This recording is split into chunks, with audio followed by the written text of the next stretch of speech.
నమస్కారం ప్రజలారా, మా యూట్యూబ్ ఛానల్. నా పేరు రాజు.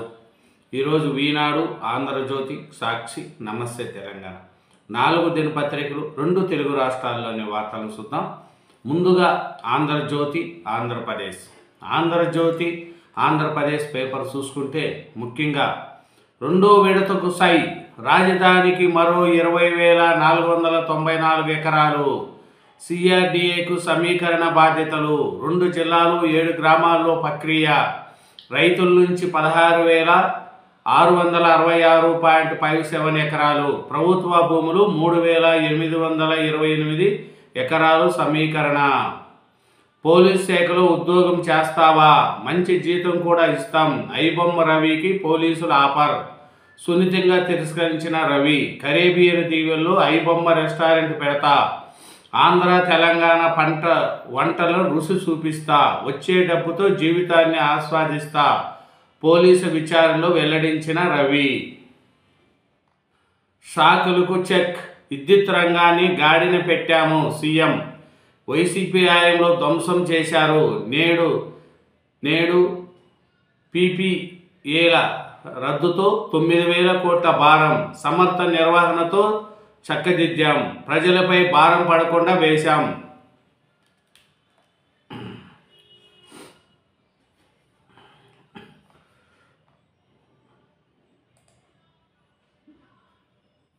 మూత నష్టం 6,352 కోట్లు. అమిత్ షా, శివరాజ్ సింగ్లతో మంత్రులు లోకేష్, అనిత భేటీ. తుఫాను నష్టంపై నివేదిక అందజేత. తక్షణ ఉపశమనం కోసం 902 కోట్లు అవసరమని వెల్లడి. కాగ్నిజెంట్ వచ్చేస్తుంది. 12 నుంచి విశాఖలో కార్యకలాపాలు. ఐటీ పార్కులో తాత్కాలికంగా సెంటర్ ఏర్పాటు. అదే రోజు శాశ్వత భవనాలకు సీఎం చంద్రబాబు శంకుస్థాపన. 2026 జూన్కు రావాల్సిన కంపెనీ ఉద్యోగాల ఆసక్తితో ముందుగానే రాక. పెట్టుబడులే లక్ష్యంగా. 6 నుంచి లోకేష్ విదేశీ పర్యటన. తొలి రోజు డాలస్లో ప్రవాసాలతో భేటీ. అక్రమ తవ్వకాలపై ఉక్కుపాదం. గనుల శాఖకు సీఎం ఆదేశం. ఇసుక రీచ్లతో డ్రోను, శాటిలైట్ నిఘా పెట్టాలి. 6 జిల్లాల్లో సంతృప్తి స్థాయి ఎందుకు తగ్గింది? ప్రతిష్టంభనకు తెర. ఎన్ఆర్ఐపై చర్చించేందుకు అధికార ఎన్డీఏ అంగీకారం. పార్లమెంటు శీతాకాల సమావేశంలో సజావుగా సాగేందుకు అధికార విపక్షాల మధ్య సయోధ్య కుదిరింది. ఓటర్ల జాబితా ప్రత్యేక సమగ్ర సవరణ చర్చకు కేంద్రం అంగీకరించడంతో ప్రతిష్టంభన తెరపడింది. సేవ్ తీర్థలో పిఎంఓ కొత్త కాంప్లెక్స్లోకి ప్రధానమంత్రి కార్యాలయం. తుది దశలో భవన సముదాయ నిర్మాణ పనులు. రాజ్భవన్ పేరు లోక్ భవన్గా మార్పు.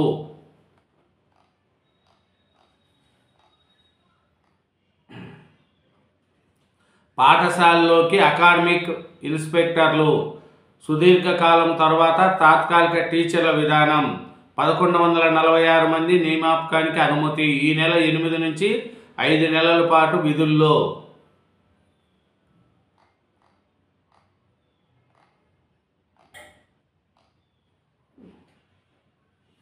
విధినండి ఆంధ్రజ్యోతి ఆంధ్రప్రదేశ్.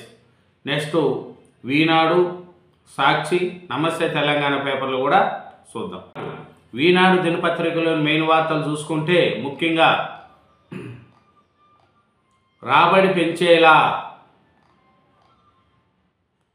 సాంస్కృతిక కార్యక్రమాలు, నైట్ బజార్ల నిర్వహణ. హైదరాబాద్ వ్యూహాత్మక అభివృద్ధిలో మరింత ముందుకు. మార్కెట్లో పోకడ మారుతుంది. ముఖ్యంగా హైదరాబాద్ లాంటి మెట్రో నగరాల్లో రాత్రి వేళల్లోనూ వాణిజ్య, ఉద్యోగ కార్యకలాపాలు ఊపందుకుంటున్నాయి. దిగ్గజ ఐటీ కంపెనీలు, వ్యాపార సంస్థల్లో లక్షల మంది రాత్రింబవళ్లు పనిచేస్తున్నారు. చదువు, సాగునీరు మా ప్రాధాన్యం. అవే ప్రపంచ చిత్రపటంలో తెలంగాణకు ఉన్నతంగా నిలబడతాయని నమ్ముతున్నాం. విద్యాభివృద్ధిలో భాగంగానే పాలవంచలో ఎర్త్ సైన్స్ యూనివర్సిటీ ఏర్పాటు. స్వరాష్ట్ర కళ సాకారం చేసినందునే యూనివర్సిటీకి మన్మోహన్ సింగ్ పేరు. భూ విజ్ఞాన శాస్త్ర విశ్వవిద్యాలయ ప్రారంభోత్సవంలో సీఎం రేవంత్ రెడ్డి.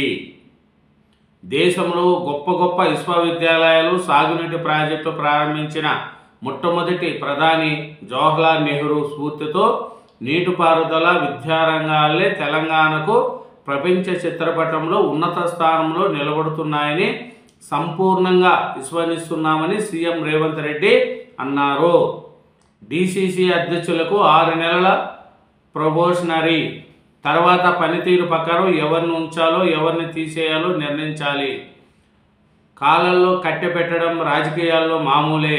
ఆ కట్టెను పక్కన పడేసి ముందుకు పోవాలి. పిసిసి సమావేశంలో సీఎం రేవంత్ రెడ్డి వ్యాఖ్యలు. నేడు ప్రధానితో సీఎం భేటీ. యాప్పై దుమారం. సంచార సాధిని కొత్త ఫోన్లు ముందుగానే ఇన్స్టాల్ చేయాలన్న నిబంధనలపై విపక్షాలు ధ్వజం. ప్రజల గొంతు నులవమే చర్య అన్న కాంగ్రెస్. వ్యక్తిగత గొప్పతపై దాడేనన్న కేజ్రీవాల్. యాప్ను డిలీట్ చేసుకోవచ్చనని కేంద్రము. రిజిస్టర్ చేసుకుంటేనే పనిచేస్తుందని స్పష్టీకరణ. పైసల కొద్దీ పీఠం. ఆగిన ఏలం పంచాయతీలు కాసులు వాళ్ళకే పదవులు. రూపు మారుతున్న ఏకీగ్రీవం. పంచాయతీ పదవుల కోసం రాష్ట్రంలో కొన్ని పల్లెల్లో పైసల బేరసారాలు నడుస్తున్నాయి. ఏకీగ్రీవగానే ముసుగులో లక్షల ఆశ చూపి సర్పంచి ఉప సర్పంచి స్థానాల్ని కొందరు కైవాసం చేసుకుంటున్నారు. రాష్ట్ర వ్యాప్తంగా 2వ విడత నామినేషన్ల దాఖలు ప్రక్రియ మంగళవారం ముగిసింది. భరాస నిజ నిర్ధారణ బృందాలు. సీనియర్ నాయకులతో ఏర్పాటు. 5 లక్షల కోట్ల విలువైన భూములను ప్రైవేటు వ్యక్తులకు కట్టబెట్టే యత్నము కేటీఆర్.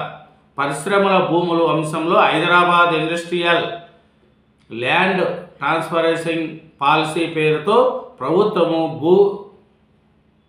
భూ కుంభకోణానికి పాల్పడుతుందని భరాస కార్యనిర్వాహక అధ్యక్షుడు మాజీ మంత్రి కేటీఆర్ ఆరోపించారు.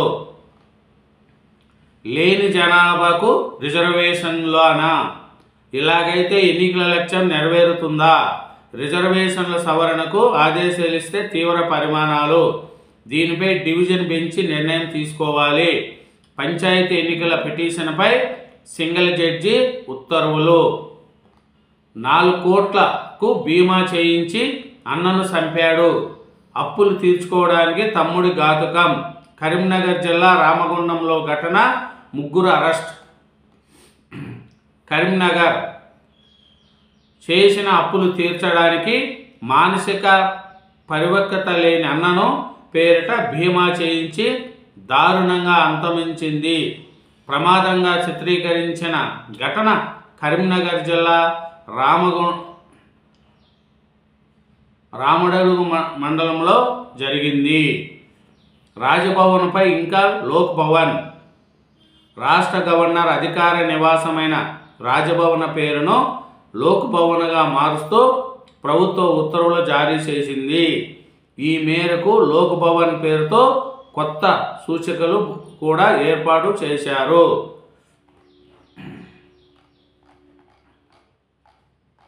ఇదేనండి ఈనాడు తెలంగాణ. నెక్స్ట్ చూస్తే సాక్షి దినపత్రిక చూద్దాం ఆంధ్రప్రదేశ్.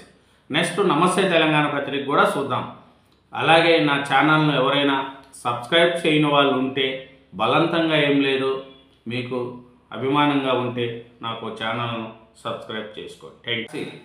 సాక్షి ఆంధ్రప్రదేశ్. సాక్షి ఆంధ్రప్రదేశ్ చూసుకుంటే మెయిన్ పేపర్లో వచ్చే ఏడాది నుంచి జనగణన దేశ జనాభా సరళిని తెలియజేసే అత్యంత కీలకమైన జనగణన ఎట్టకేలకు వచ్చే ఏడాది ఏప్రిల్లో ఆరంభమవుతుంది. ఎన్నికల సంస్కరణపై చర్చకు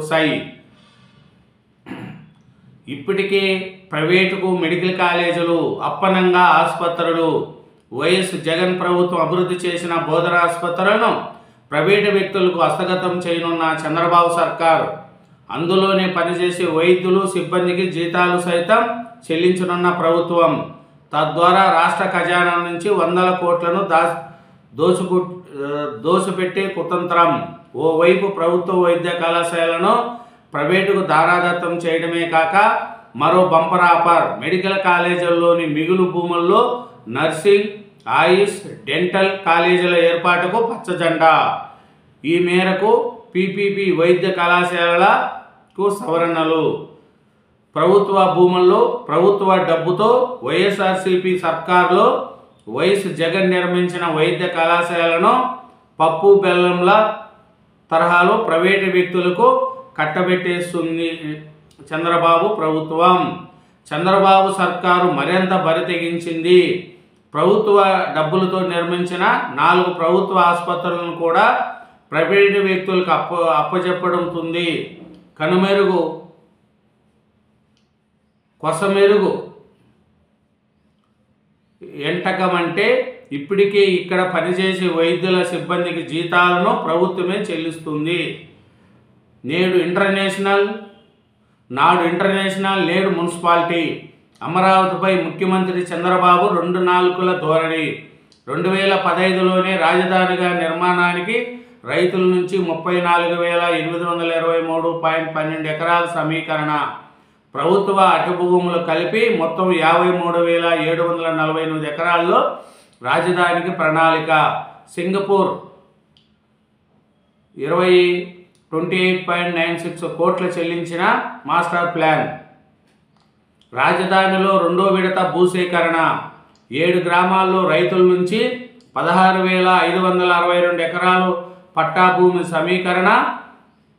104.01 ఎకరాల అసైన్డ్, 3,828.30 ఎకరాల ప్రభుత్వ భూమి కూడా.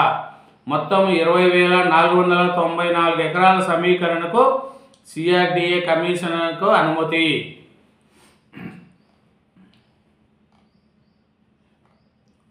కొనసాగుతున్న వాయుగుండం.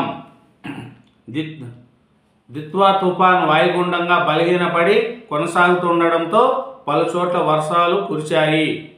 బుధవారం నెల్లూరు, తిరుపతి జిల్లాల్లో మోస్తారు నుంచి భారీ వర్షాలు కురుస్తాయని సంస్థ తెలిపింది. డీకే సీఎం అవుతారు, అధిష్టానం నిర్ణయిస్తే. డీకే శివకుమార్ సీఎం అవుతారు, అది హైకమాండ్ నిర్ణయించినప్పుడని కర్ణాటక సీఎం సిద్ధరామయ్య అన్నాడు. రోడ్డెక్కిన మామిడి రైతులు. కిలో మామిడికి 3 నుంచి 4 ఇవ్వడంపై ఆగ్రహం. ఇదేమి దారుణమంటూ ఆందోళన. చెన్నై, బెంగళూరు జాతీయ రహదారులపై ధర్నా.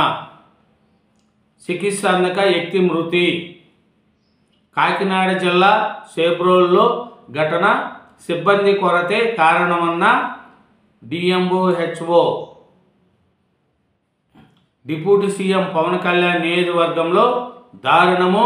మండిపడిన స్థానికులు డిఎంహెచ్ఓతో నిలదీత. ప్రధాని కార్యాలయం ఇంకపై సేవా తీర్థ్. ఢిల్లీలో కర్తవ్యత్ సమీపంలోని కేంద్ర ప్రభుత్వ కార్యాలయాలకు నిలయమైన ఎగ్జిక్యూటివ్ ఎన్క్లేవ్ భవనాల్లో ప్రధానమంత్రి కార్యాలయాన్ని త్వరలో తరలిస్తున్నారు. సిరీస్ విజయంపై గురి. నేడు రాయ్పూర్లో దక్షిణాఫ్రికా జట్టుతో 2వ వన్డే ఆడనున్న భారత్. ఇదేనండి సాక్షి ఆంధ్రప్రదేశ్. నెక్స్ట్ నమస్తే తెలంగాణ పేపర్ కూడా చూద్దాం. నమస్తే తెలంగాణ పేపర్లోని మెయిన్ వార్తలు చూసుకుంటే ముఖ్యంగా బాంబుల మంత్రి కొడుకు దౌర్జన్యకాండ, హత్యాయత్నం కేసు నమోదు దాకా వెళ్ళని ఉదంతం. గండిపేటలో విలువైన ప్రైవేటు భూమి కబ్జాకు యత్నం. 70 మందికి పైగా బోన్సర్లతో వెళ్లి ప్రహారీ గారి కూల్చివేత. స్థల యజమాని పైన దాడి, తప్పిన ప్రమాదం. తమపై అత్యాయత్నం చేశారని బాధితుడు ఫిర్యాదు. బలగాలతో వెళ్లి బౌన్సర్లను తరిమి కొట్టిన పోలీసులు. మంత్రి కొడుకుపై కేసుకు సిద్ధమైన ఉన్నతాధికారి. ముఖ్యనేత రంగ ప్రవేశంతో పోలీసులు ఎనుకడుగు. ప్రైవేటు వ్యవహారంలో జోక్యం చేసుకుంటామని ముఖ్యనేత గుస్సా. కేసుకు సహించని ఉన్నతాధికారులపై వేటుకు ఒత్తిడి. సస్పెండ్ చేయాలని పట్టుబట్టిన మంత్రి, ముఖ్యనేత మరింత బదనామవుతామన్న హెచ్చరికతో ఎనిక్కి. చివరికి ఇరుపక్షాలపై తూతూ మంత్రంగా కేసు నమోదు. శనివారం రాత్రి ఘటన ధృవీకరించిన పోలీసులు. రాజకీయ అధికార వర్గాల్లో కబ్జా ఘటన కలకలం. లేని సామాజిక వర్గాలకు రిజర్వేషన్ల 10 మంది ఉన్న 4-5 పదవుల పంచాయతీ రిజర్వేషన్లపై హైకోర్టు ఆక్షేపం. బొల్లారం తెల్లముఖం. కాంగ్రెస్ సర్కారు భూదందాకు కాలుష్యం ముసుగు. కరోనాను మించిన కాంగ్రెస్ విపత్తు. 2 ఏళ్ల పాలన ఆగమైన తెలంగాణ. కేసీఆర్ సుపన్న తెలంగాణ ఇప్పుడు అప్పుల పాలు. 10 ఏళ్లు బీఆర్ఎస్ పాలనలో రుణాలు 3.48 లక్షల కోట్లు. 2 ఏళ్లలో 2.5 లక్షల కోట్లు అప్పు చేసిన కాంగ్రెస్. ఇట్లాగే కొనసాగితే 5 ఏళ్లలో 6.25 లక్షల కోట్ల అప్పు. కేసీఆర్ పాలనలో భారీగా రెవెన్యూ మిగులు, ఇప్పుడు లోటు. కరోనా కంటే దిగువకు పడిపోయిన రెవెన్యూ రాబడులు. తలసరి జీఎస్టీలో ఇప్పుడు టాప్. ఇప్పుడు నేల సూపులు. భూదోపిడీపై బీఆర్ఎస్ పోరుబాట. 5 లక్షల కోట్లు భూ స్కామ్. 3 కోట్ల మంది దేవులకెందుకు? హిందూ దేవులపై రేవంత్ అనుచిత వ్యాఖ్యలు. పెండ్లి కానోళ్లకు హనుమంతుడు, మందు తాగే వాళ్లకు ఎల్లమ్మ పోచమ్మ. రెండు పెళ్లిళ్లకు చేసుకునేవాడికి మరో దేవుడు. కళ్ళు కోడి అనేటోళ్లకు ఇంకో దేవుడు. పిసిసి భేటీలో సీఎం వివాదాస్పద వ్యాఖ్యలు. ప్రతిపక్ష నేతగా రాహుల్ ఫెయిల్. ప్రధాని మోడీకి అతిపెద్ద బలం కాంగ్రెస్ అగ్రనేతే. రాహుల్ నాయకత్వం ప్రతిపక్ష మెడలో గుడిబండ. అందుకే దేశ భవిష్యత్తును ఎలాంటి విజన్ లేదు. మరో 6,000 కోట్ల అప్పు. ఆర్బీఐ ఈ వేలంలో సర్కారు రుణ సమీకరణ వార్షిక లక్ష్యానికి మించి 120% రుణం. రైతు బతుకు తలకిందులు. కాంగ్రెస్ పాలనలో కుదేలైన యశోసం. గ్రామాల్లో మళ్ళీ సమైక్య పాలన. నేటి గోస. చెప్పులు లైన్లు, లాఠీ దెబ్బలు, ఆత్మహత్యలు.